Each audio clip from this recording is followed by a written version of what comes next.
Welcome back, guys, to another video. This video we're going to be covering what I think will be very useful in the next format, being Blaze of Dominion, which is coming out in about 2 weeks, I think. 3 weeks, I think. It's coming out very soon, and we're going to see, obviously, from probably what you've been hearing. If not, I'm glad I'm here to inform you. Synchro decks are going to be really crazy for a number of reasons. They're just getting great support. They do a lot of things. One thing you have to know is that Kill Tune is going to be a pain in the ass. If you play Master Duel, I think they have all their support out now. By the way, Master Duel releases everything. I think they release everything just like in one go, not like the TCG and OCG where it's, you know, you get the original release and then support later on. I think they just wait for a lot of stuff to come out and then release the whole package. But I'm going to go over what I think. Just like it's a tech video, bringing up some choices and some cards that you maybe have forgotten about or don't know, or like, you know, with this format changing, what's going to be good, what's not going to be good. Spoiler alert, there's going to be some old cards, you know, there's just some really great cards, but there's also going to be some new cards or cards you never heard of. And the market's already going crazy for some of these cards, but I just want to get this out there to inform you guys on my opinion. Again, I am not the greatest Yu-Gi-Oh player. I'm not topping YCSs and everything. My scene is just locals, regionals, case tournaments, box tournaments, you know, that sort of stuff. Maybe once my daughter gets a little bit older and, you know, we can travel a bit more, maybe go to like, you know, Dallas or Houston or whatever to do some, you know, more events. But without further ado, let's get into it, because this is an interesting list, I think. So first off, I got the Kashtiras, being Fenrir and Unicorn. Now, they are getting their reprints in Rarity 5, which about fucking time. But what we're going to be seeing is kind of like the whole Famina, right? It can quick fusion on your opponent's turn. So Kill Tune can do the same, the same thing. Elf Notes can kind of do the same thing, but not really. But I think Fenrir just being able to target and banish is pretty good. Unicorn being able to rip out key components. Now, it's not going to be like the greatest card, because I think the format is going to look a lot similar to what it is now if there is no ban list for like 2 months. Just added the fact that Kill Tune and Elf Notes will be in the mix, and, you know, the top end will be very diverse with like 6 to 8, 9 different decks being at like the top. And you know, Unicorn is just still a solid card, being able to rip out key components, because if you can special summon Unicorn and your opponent does the Kill Tune stuff, you're able to rip out a piece, and then on their turn you can rip out another piece. And the Kill Tune extra deck is usually they run 2, sometimes 3. I think now they'll only be running 2 of everything, but some cards they may run 3 of. But if you can get like the RS on your turn and then the RS on your opponent's turn, it turns off a lot of stuff, because that's their main boss monster. You know, that's the big guy. But what's annoying is that they will still rip out or be able to rip out of your extra deck. Now, for those that don't know, I will be doing a video on Kill Tune and Elf Notes, because I do think they're going to be 2 decks that are going to be very popular and very good in this coming format. But what Kill Tune can do is, if they go like full combo, like they go first and they go full combo, I believe they can rip a total out of 3 or 4 cards out of your extra deck, 1 out of your hand, look at the top of your deck and either banish it or put it at the bottom or something like that. They basically can just like fuck with you. It's a control deck, really, which is annoying, because if you only run like 1 copy of an Arthalion or 1 copy of this, or like just these key components, or like you run the Fiendsmith package and you do the 1 Requiem, it sucks, because they can just banish that, and it's like, well, I got no way to recur that, and it's kind of GG's on the spot. So going forward, it's going to be just kind of keeping that in the back of your mind. If you go against a Kill Tune player, maybe run a couple copies of something. Maybe run 2 Sequence, 2 Requiem if you can. Maybe change up the deck that, you know, maybe instead of being as fragile with the extra deck, you can, you know, if you lose a component, it's not the end of the world. You have other ways around it, or, you know, multiple pieces. Like I said, 2 Sequence, 2 Requiem, you know, just multiple pieces. Do I think the Fenrir and the Unicorn are going to be great? Like, just fucking you need to have them? No, but I think in Rarity 5, it's definitely worth picking up. play set of each because they are at 3 and 3. Because you never know how the format's going to evolve. Maybe Kill Tune and Elf Note just aren't that popular, which they're going to be. But in your local scene or your area, maybe you're not going to the YCSs and everything, and you're not playing against the best decks in the room. Something to consider.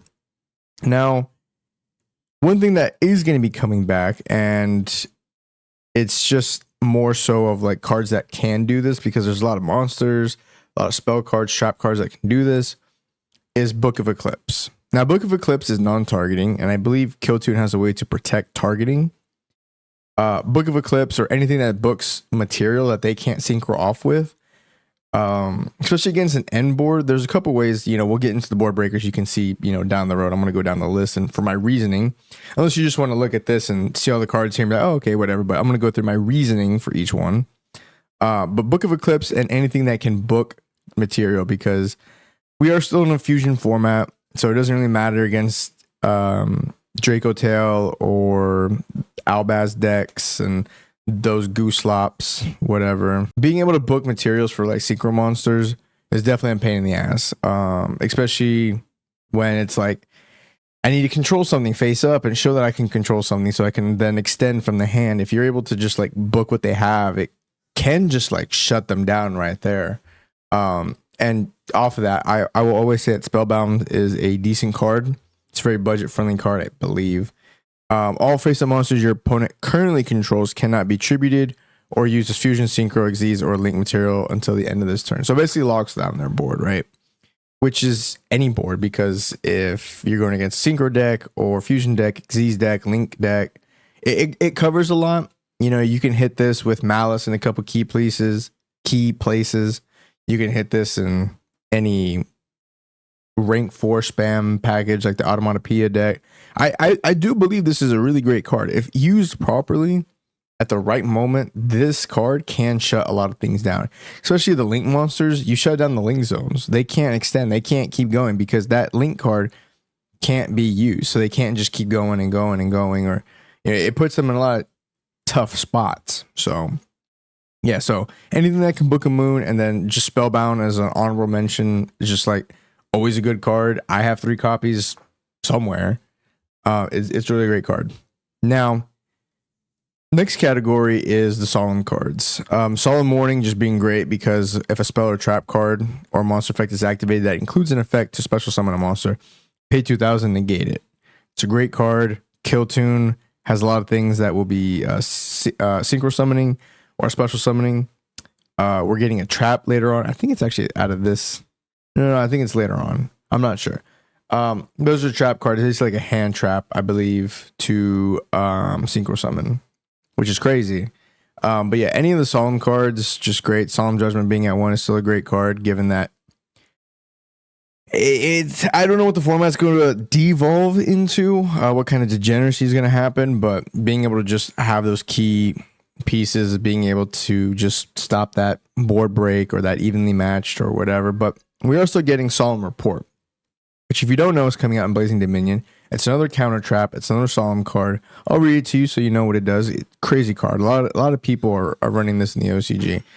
You can activate this card the turn it was set by revealing one other set trap you control. It's already crazy.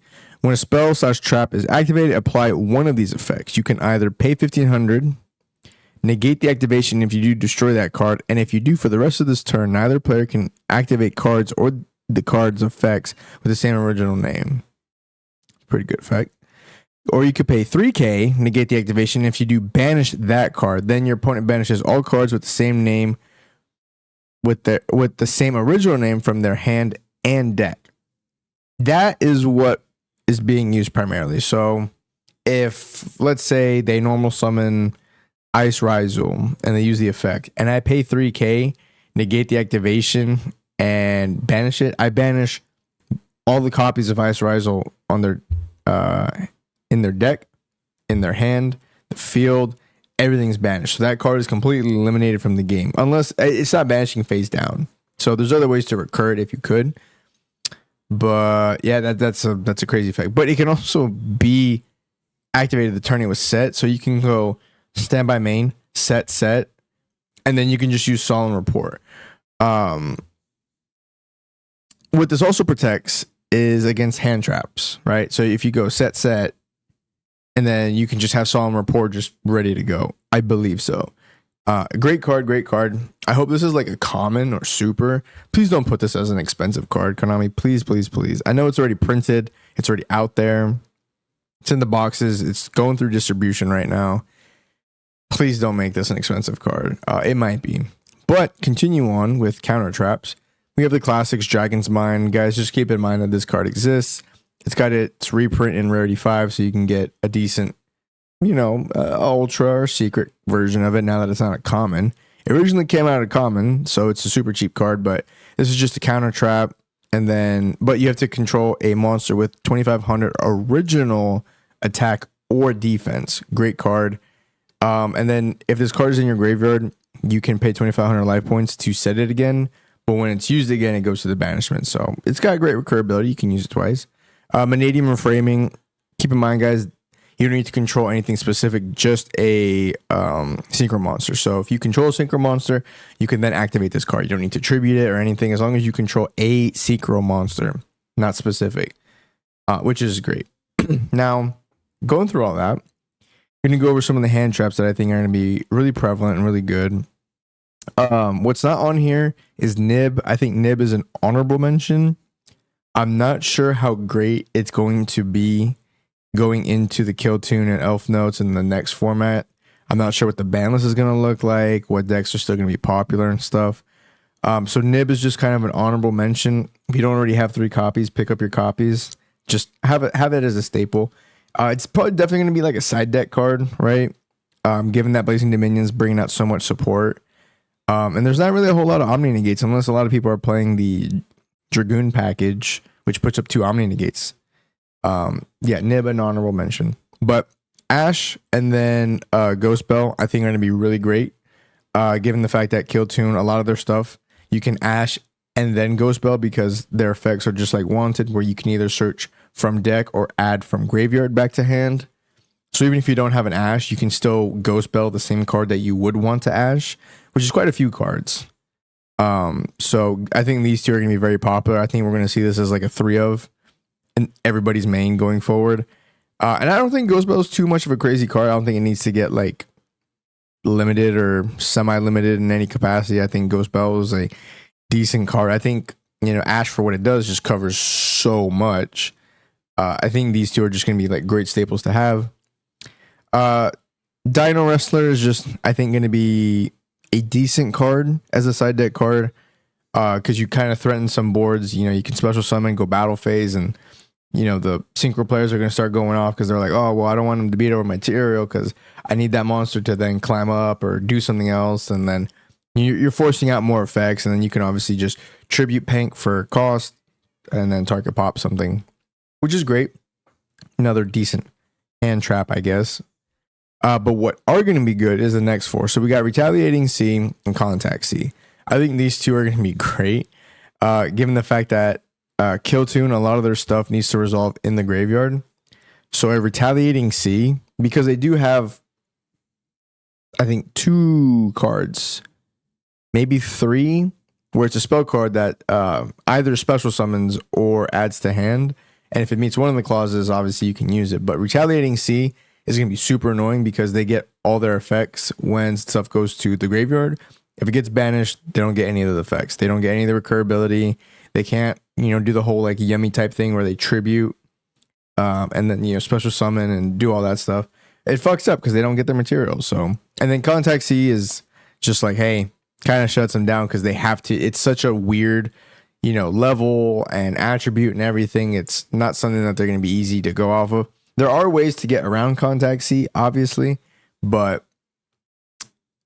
it's an interruption, and I don't think they're going to be planned for it. They might plan for it, if it becomes super popular, but I'm not one for Floodgates, and, I think there's like a balance between like, not really Floodgates, because there's like easy ways to like get rid of these things, like obviously things like Droplet, or there's just a few other ways to like get rid of things like this. It's not like the end of the world where it's like a Lancia or something.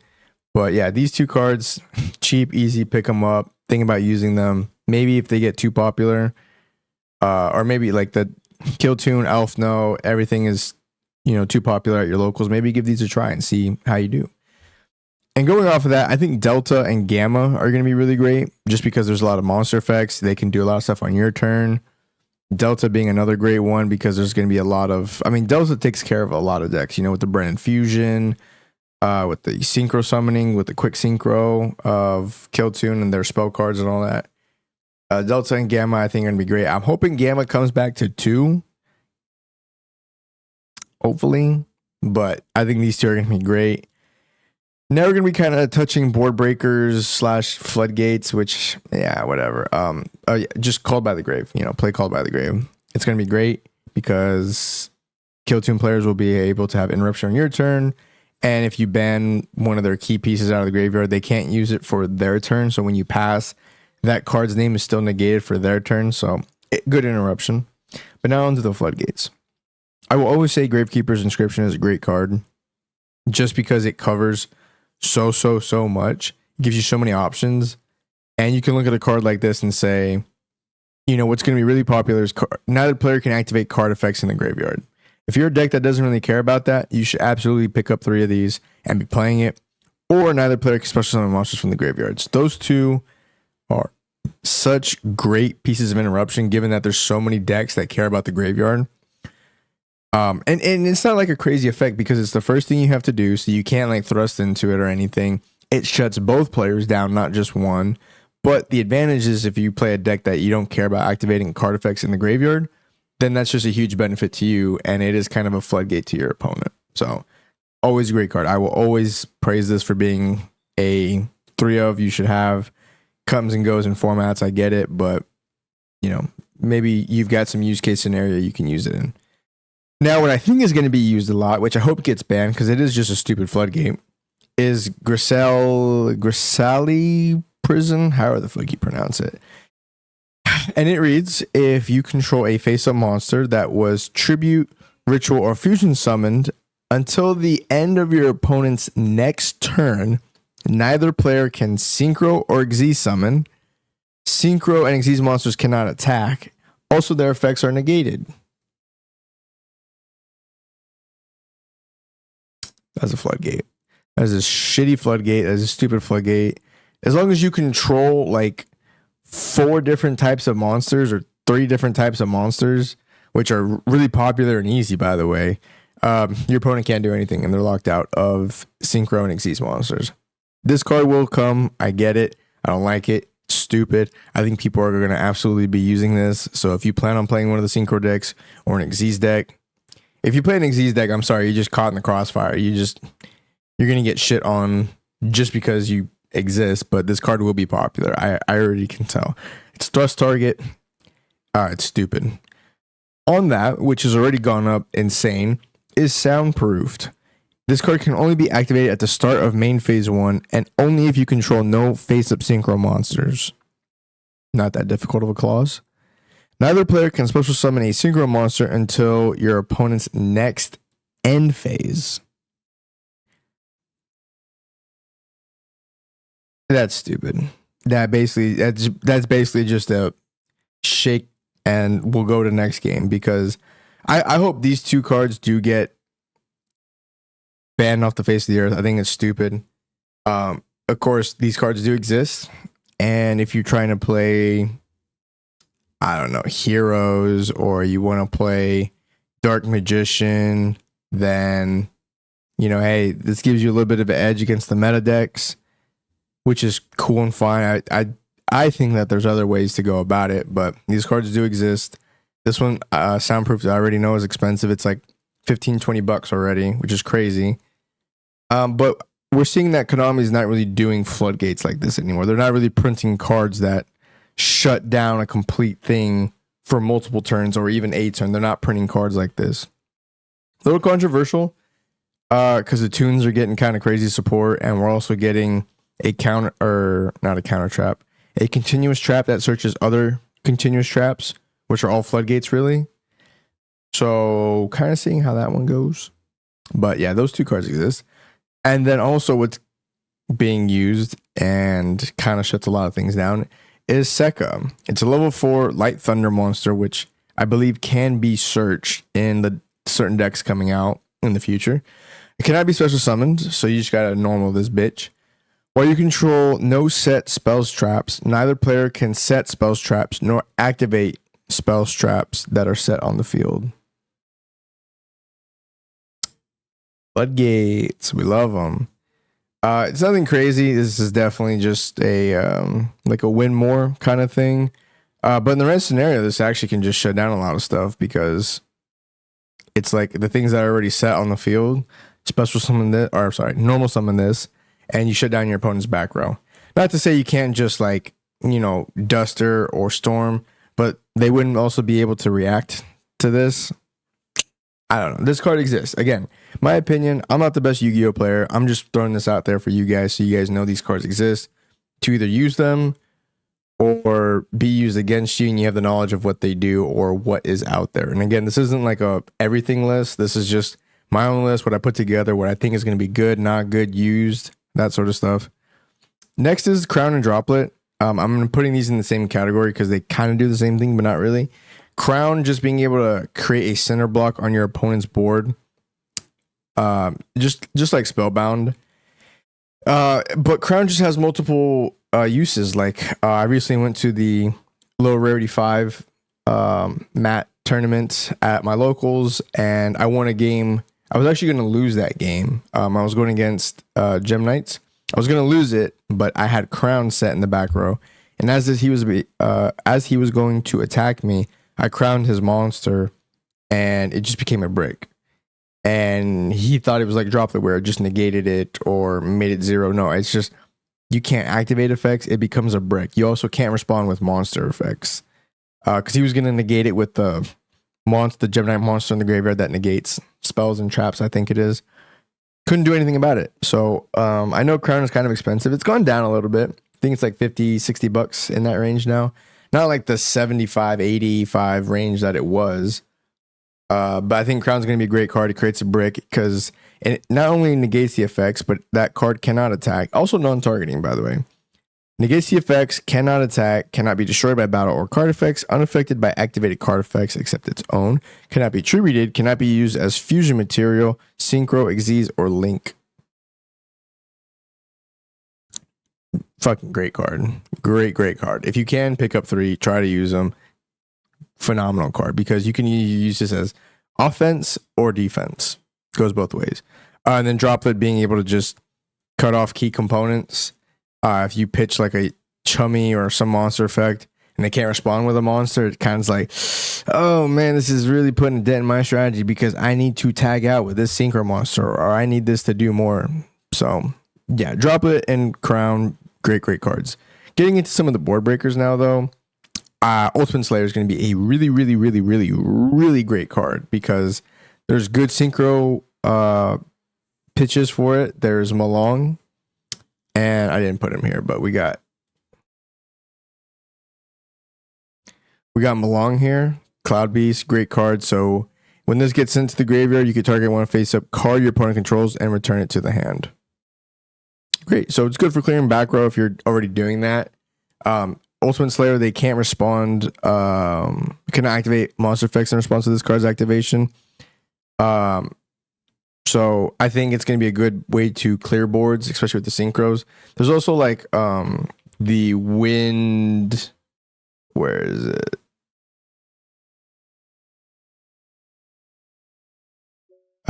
There's the Wind Pegasus at Ignister. So this one has the thing where while this card is